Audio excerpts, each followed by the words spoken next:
tulang bisa dialami oleh siapapun. Bisa diakibatkan kan Anda olahraga terlalu ekstrim, bahkan kecelakaan saat berkendara.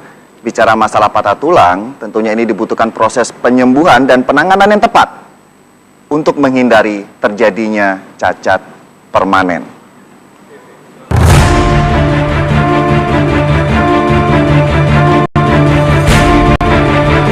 Cedera pada tulang bisa dialami siapa saja ketika sedang beraktivitas, seperti bekerja, berolahraga, atau sedang berkendara.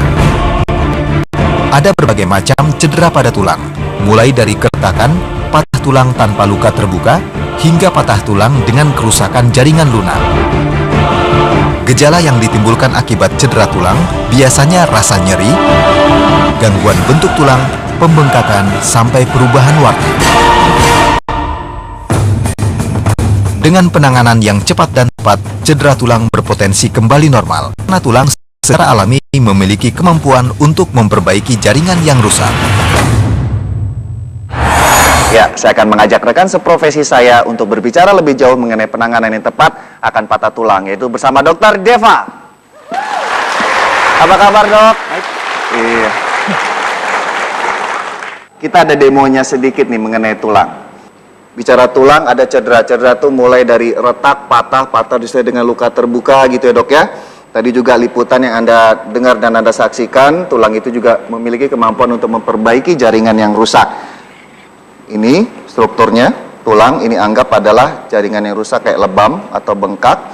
Ini ada yang merah, ada yang biru, ini kita anggap pembuluh darah, lalu ada sumsum, kemudian ada saraf-sarafnya. Nah, kondisi seperti apa yang harus dipenuhi oleh pasien agar proses penyembuhan tadi itu bisa optimal? Patah tulang membutuhkan 3 hal dalam penyembuhannya. Yang pertama, reposisi. Berarti diperbaiki dulu ya? Mengembalikan posisinya. Oke. Yang kedua, Dok? Fiksasi. Apakah dengan pasang pen, kalau operasi, atau kalau sederhana kita bisa pemasangan gips.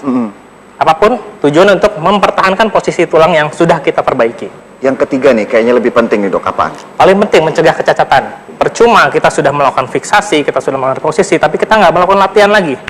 Kondisi yang lain apa itu, Dok? Itu kan dari secara struktural medis, tahap-tahap yang harus dipenuhi, yang biasanya itu berdasarkan instruksi medis. Nah, itu instruksi misalnya di rumah sakitnya. Tentunya pasien kita juga pengen sampai di rumah, dia mengetahui juga kondisi apa yang bisa dia lakukan. Ada 2 kunci penting yang harus dilakukan pasien. Melakukan pergerakan sendi, misalnya tangan, nih patah. Misal patah, kemudian masalah latihannya berupa apa biasanya, Dok? Kita gerakan sendi-sendi di sekitarnya. Misalnya kita patah di sini, kita harus gerakan sendi dari pergelangan. Walaupun ini di gips, jangan ini dibuat kaku ya. Anggap di gipsnya sampai di sini. Istilahnya ngerti ya gipsnya ya? Yang sendi-sendi di luar gips harus dioptimalkan pergerakannya. Oke, berarti setidaknya genggam, lepas gitu ya? Betul. Mungkin bisa ratusan kali sehari. Oke, gitu. ya. Karena ini tujuannya apa? Selain membantu dari fungsi ini, melancarkan aliran darah. Sejauh mana manfaat makanan yang mengandung kalsium, vitamin D membantu tulang itu memperbaiki jaringannya sendiri? Ya, tentu saja kita punya kebutuhan dasar kalsium. Iya. Kita lihat di sini. Di sini ada susu. Ini apa? Susu. Seneng nggak susu? Kalau nggak suka susu, boleh produk susu, keju atau es krim. Kemudian nah, ini unik nih. Ini apaan? Edamame. Edamame. Kacang-kacangan, ya. Segala macam bentuk kacang-kacangan itu banyak kedelai gitu ya, mengandung kalsium. Lalu ada namanya brokoli, ya. Brokoli ini sejauh mana juga sama dengan kedelai, Dok? Prinsipnya ada yang sayuran hijau dengan kacang-kacangan itu tinggi kalsiumnya. Apapun. Ada kisah seorang pasien, nanti dokter bantu saya untuk mendiagnosanya ya. Di sini ada Pak Singgi. Pak Singgi, apa kabar Pak Singgi? Iya. Iya. Gangguan pada tulangnya berupa apa waktu itu keluhannya? Pada waktu itu kan kami kecelakaan. Ya.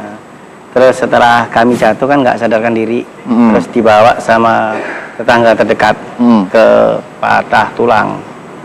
Setelah itu betul-betul nyeri dari kaki. Sebentar, berarti organnya tulang pada kaki? Ya. Sebentar ya Pak ya. Tadi Pak Singgi bilang bicara masalah kaki. Pak Singgi bisa kemari? Bisa. Masih sakit ya. Oke. Tapi sudah nggak sakit, nggak nyeri, nggak. Dari bentuk anatomi kaki Pak Singgi ini gimana? Ada tentunya kasusnya kan di kaki kanan ini ya? Ya. Oke. Ya, kita lihat ada perbedaan melengkung ya. Jadi di sini tampak di sini kaki lebih melengkung keluar. Ya. Ya.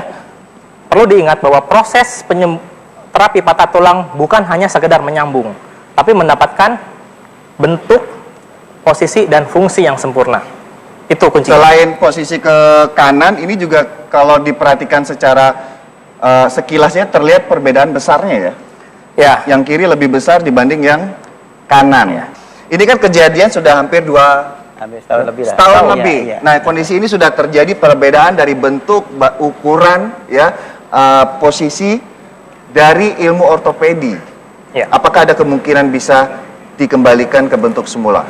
Bisa untuk diluruskan, Ya. tapi tentu saja harus dengan operasi. Operasi. Oke. Tapi kembali ke masalah penyembuhan. Apakah bagaimana sih ekspektasi pasien? Oke. Apakah pasien, wah saya begini, it's okay. Atau ada, wah saya nggak suka bengkok, saya pengen dibetulin lagi. Oh, antar. Pak Singgi sukanya gimana? Itu dikembalikan ke pasien. Sampai hari ini kami terapi dokter. Jadi kami itu urut dari sisi uratnya. Ya. Tapi setiap hari itu saya urut dari sisi urat dan setiap 2 minggu saya masih untuk terapi di sisi tulangnya. Oke. Kembali ke Itu kebutuhan pasien sendiri. Oke, iya benar. Ya. Kalau Bapak ini mungkin atlet, saya harus sempurna. Lakukan yang terbaik. Iya. Tapi kalau mungkin aktivitasnya seperti Bapak nggak masalah seperti itu pilihan. Oke, Ya, tepuk betul. tangan buat Pak Singgi dan Dokter Deva.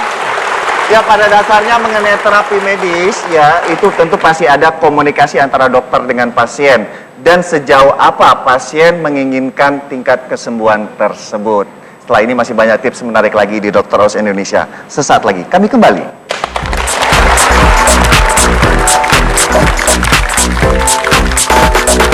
Untuk ini pada dasarnya adalah olah. Ini merupakan suatu respon atau mekanisme tubuh kita untuk mengeluarkan benda asing. Oke. Benda asing itu banyak banget. Dan penanganannya itu seperti apa, dok?